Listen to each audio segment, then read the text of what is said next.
Wakizungumzia hali hiyo, baadhi ya wafanyabiashara katika soko hilo wamesema kupanda kwa bei hiyo kunatokana na uhitaji kuwa mkubwa ndani na nje ya wilaya hiyo, pamoja na kupanda kwa bei ya pembejeo za kilimo cha zao hilo. Ndani ya mwaka huu, mwanzoni mwa mwaka tuliuza mpaka shilingi 10,000, ilishuka mpaka 10,780, lakini kwa sasa angarau kidogo afadhali. Sasa hivi nyanya imepanda kidogo, unaweza ukachukulia tenga kwa shilingi 40,000.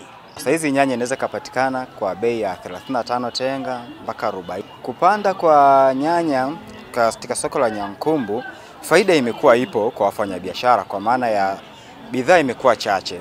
Wahitaji wamekuwa wengi kwa maana ya pia mzunguko ulikuwa ni mzuri. Mwenyekiti wa soko hilo ameshauri mipaka iendelee kufunguliwa ili waendelee kunufaika na biashara hiyo ambayo hapo awali ilikuwa haina faida kwao. Maana wakulima wanateseka sana. Dawa ni bei kubwa ya kumwagilia nyanya, lakini wakiivisha mauzo yao ni madogo. Mipaka waiachie nyanya siende, tutakuwa tunagawana nao hivyo hivyo ili mkulima wa kimo cha chini anufaike naye.